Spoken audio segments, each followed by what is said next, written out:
Hi, it's Amanda, and you guys are always asking me, what's my guilty pleasure food? Well, here it is, guac and chips. So I'm gonna show you my guacamole today because it's easy AF.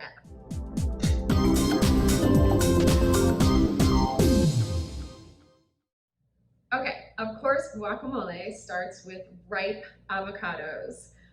And sometimes that's a hard thing to find, but what you're looking for is when you're pressing with your thumb or your fingers, a little bit of an indentation, not too much because that's overripe. And if it's too firm, it means it's not ripe enough. Now you can bring home an avocado that's not ripe enough and ripen it yourself. Either just put it outside in a bowl with other avocados, and bananas help it ripen, or put it in a brown bag, and that makes it happen fast. So we're gonna cut our avocado. I usually remove the stem, which is usually at the end, and I'm gonna cut around the horizon. And everybody always asks me, how do you do it? How do you keep your guacamole green? How do you keep avocados from turning? Obviously, we're gonna use lime juice today, but we're also gonna save that pit because it does help. Now, this is a beautifully ripe avocado. You can tell as soon as you open it. I'm gonna remove the pit just by hitting it with the knife and rolling it out, okay? That was really easy. If you're uncomfortable with using the knife, you can just gently sort of push it out with a knife. But if you hit it with the knife a little bit, it will come right out. And I'm saving that pit. Okay. So then what I do is I take the avocado and I use my knife and I actually cut right in there.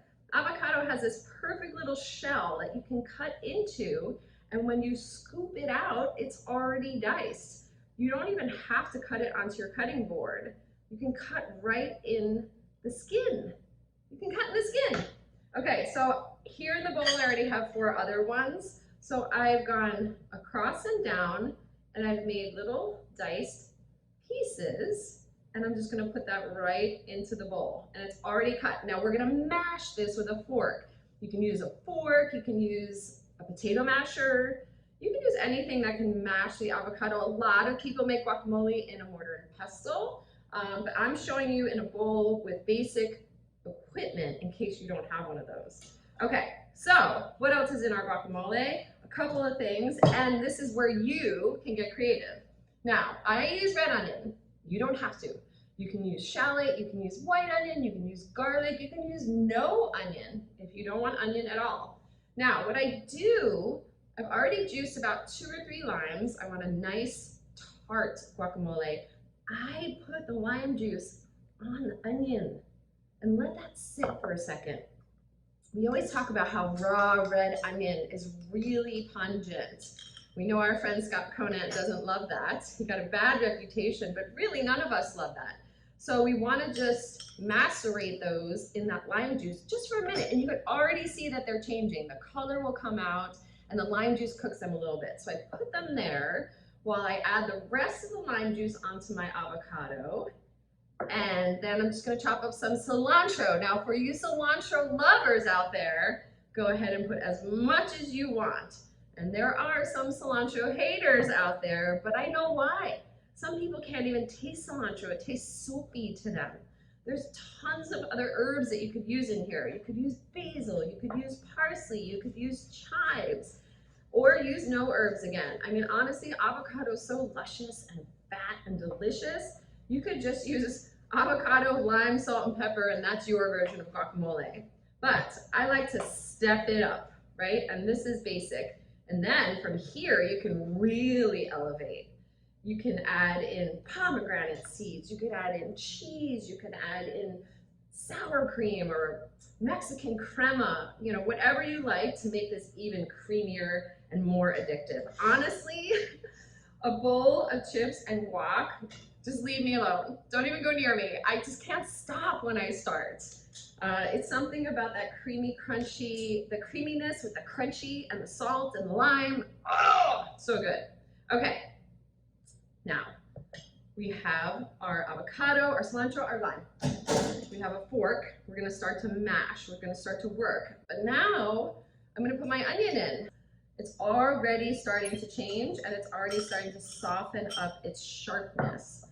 I'm gonna use some pepper. This is like a cayenne or an Aleppo pepper, which is really fancy. Or you can put in a few dashes of your favorite hot sauce, whether it be green or red, and that really spices it up. I'm gonna put a little bit in there because I like it spicy. That's it. Everything you need is right here in this bowl. Okay, you can make this guac. Okay, and then you just work that around until it's exactly as you like it. That lime juice is gonna make it a little bit creamy and soft and smooth. And then, did we season this with salt yet? No! Avocado loves salt. Yes, that's right. I'm putting 2 big pinches of kosher salt in there. You gotta have it. Sometimes for breakfast, I just eat avocado with salt. I know it's a crazy, crazy idea, but it's a really healthy way to start the day, and I feel like it fills me up better than eating a banana, and it has way more potassium. Not that I don't love bananas, to all you banana fans out there. Okay, so here we are. What have we done? We squished up some avocado, we put some onion in it, we chopped up some cilantro, and we have guacamole. This seems to be this mystery ingredient that's so hard to get, hard to make. It's not. You guys, look what we just did. Oh my God. I'm gonna put even a little more salt in there. But I'm tasting the lime, I'm tasting the spice. I'm even gonna put a little more of my chili. The onions are perfect. The avocados are ripe. What's happening? It's done. Okay, so I'm gonna put a little bit in my serving bowl because, you know, when I'm by myself, I'll go ahead and double dip. But when I'm with friends, I'll take some out and put it on my own plate. So then I made a lot, and I'm gonna save this. I'm gonna put this on a sandwich. I'm gonna put this on nachos. I'm gonna put it on enchiladas. You can put guacamole on just about anything. But the trick is 2 things. To make sure this doesn't go brown, you can add a pit. Just put it right there in your guacamole, and take some saran wrap and put it on top, but really put it on top. You don't want any air coming between your guac and your saran wrap. Really squish it down. Air is the thing that makes your avocado go brown. So really make sure there's no air coming in, and that will keep it green. It will keep it beautiful. Okay, so this is it. We have guac, we have chips, and listen, that was easy. Guac is not extra. It's easy AF. I'm taking a bite. I can't wait. I can't wait. And I'm not gonna stop. Oh my God. Please make this. Grab yourself a margarita. I'll see you soon.